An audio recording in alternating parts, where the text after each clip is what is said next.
tears for black girls when they disappear. No tears for black girls like they were never here. But we remember, we'll speak their names. I got sent home early yesterday. I got sent home early today by the same person. I'm telling you, she's a bully. Today, inside the 38th District Court in Eastpointe, 26-year-old Afeni Muhammad was arraigned on first-degree murder charges for stabbing and killing her manager, 39-year-old Jennifer Harris. Prior to the stabbing, Muhammad was sent home by Harris for not performing her work duties and told Harris, "I'll be back." Eastpointe police officers, during their swear-to beforehand, revealed disturbing details about what appeared to be a planned killing. Muhammad admitted that she intended to kill Harris and stated that after she was sent home, she drove to a nearby park, decided to come back and stab Harris with a knife that she had inside of her vehicle. When Muhammad returned to stab Harris, she entered the back entrance with a hooded mask over her face in an attempt to conceal her identity and attempted to flee the scene after the stabbing, but was stopped by an armed customer. What's more disturbing, Muhammad posted videos to social media saying she was fed up with her manager for repeatedly sending her home from work. Muhammad's defense attorney argued for a bond, which prompted a fiery response from the prosecutor, who pointed out Muhammad has a criminal history of stabbing.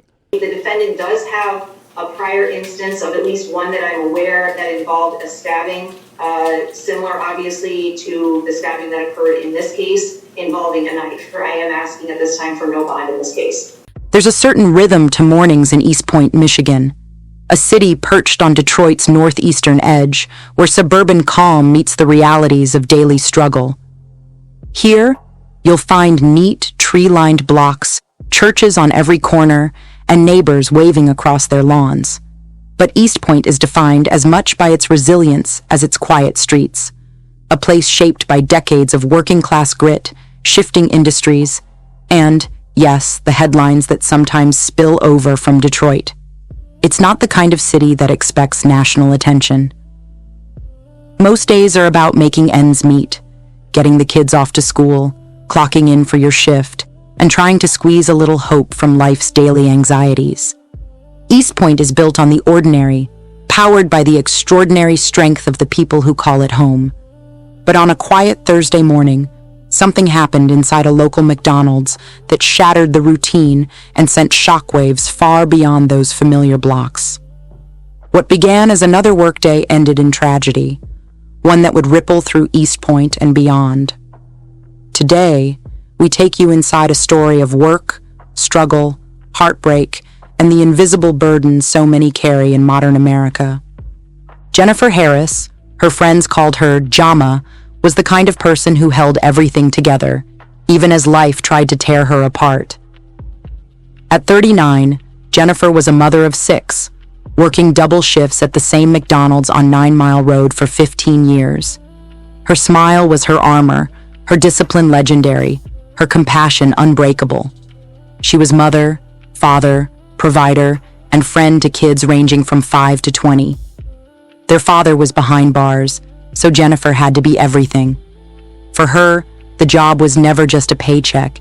It was family, community, survival. But not everyone saw Jennifer as a friend.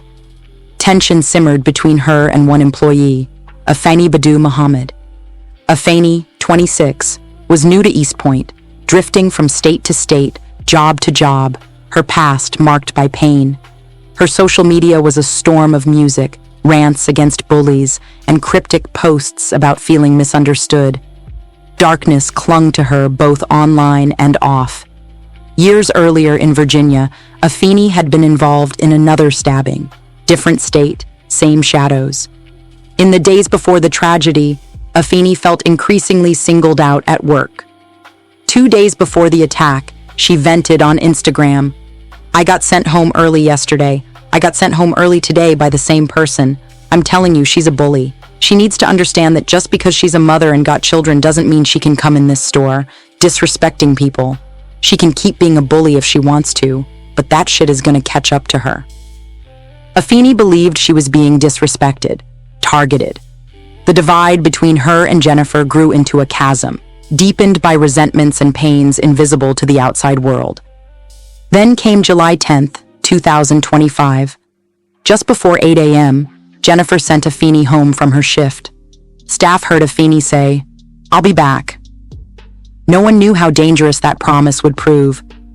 Afeni left, drove to a nearby park, and sat alone in her car, rage building.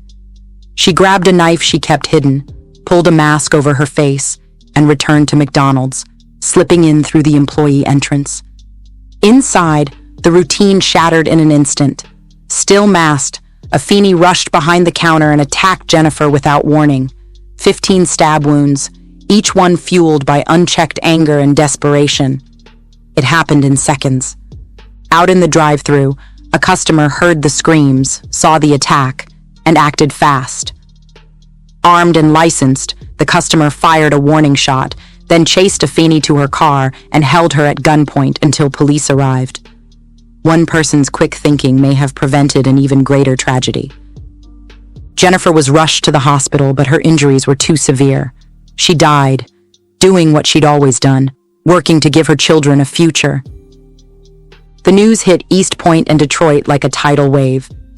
6 children, now orphaned, faced a loss too big to fathom. The McDonald's parking lot, once a site of morning greetings, became a place for vigils and balloon releases. A GoFundMe was launched for Jennifer's children as neighbors, city leaders, and McDonald's owners mourned a loss too immense for words. In court, the horror came to light. Afeni Muhammad was arraigned for first-degree premeditated murder and carrying a dangerous weapon with unlawful intent. Her bond was set at $25 million, with strict conditions if posted. She remains in Macomb County Jail, awaiting her hearing. More details emerged. Afeni's past included another stabbing in Virginia, while her social media revealed spirals of anger, paranoia, and untreated wounds. Mental health advocates asked tough questions. What signs were missed?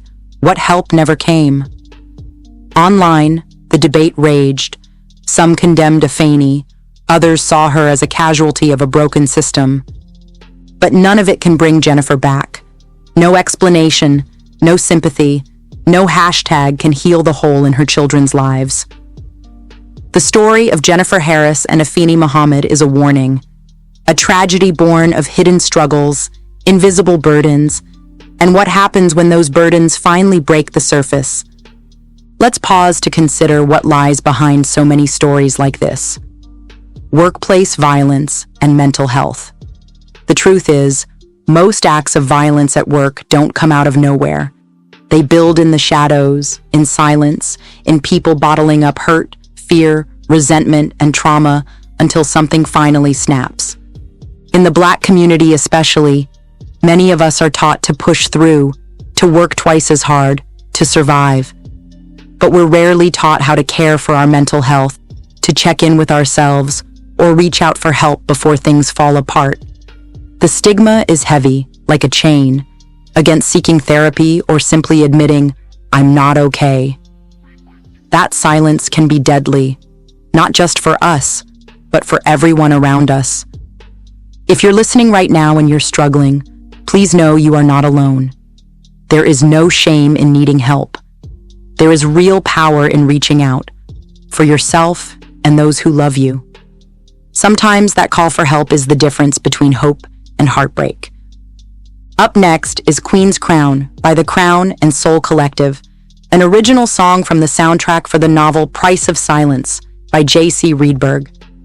Thank you for listening to No Tears for Black Girls. This is Samantha Paul. Stay loved, stay blessed, and stay safe.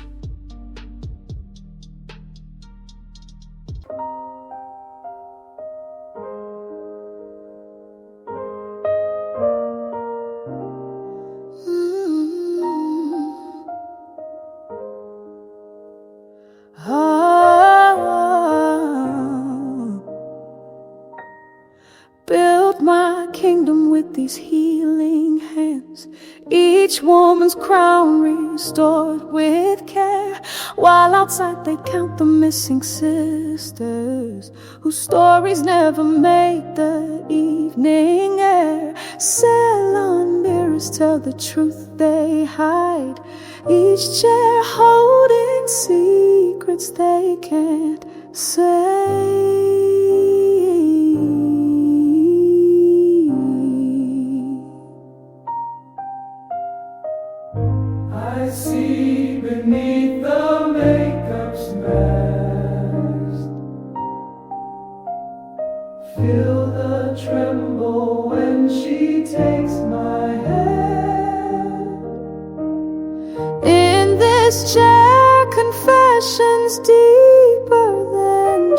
plush pews.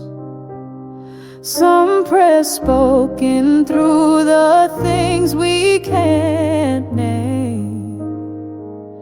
I'm fixing crowns but missing all the warnings. Fortune changed my hands but not my sight. Thought I could save the world but couldn't save myself. Sometimes silence speaks when voices die. Numbers fell like blessings from above.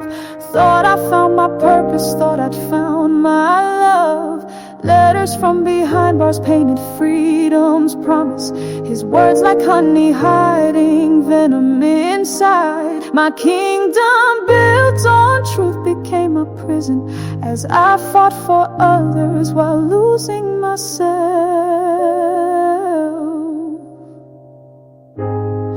Now my spirit walks these floors.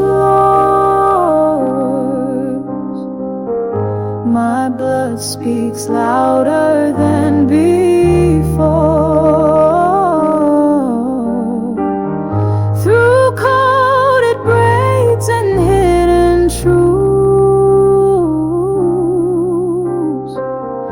the queen has fallen, but her message rules. With backing choir, legacy lives on. Through every crown I touch, the truth revealed at last. Sanctuary still stands long after I am gone. Now else and seeing what I couldn't. My story breaks the silence of the tomb. The queen had to fall so others learned to rise. My kingdom stands a shelter from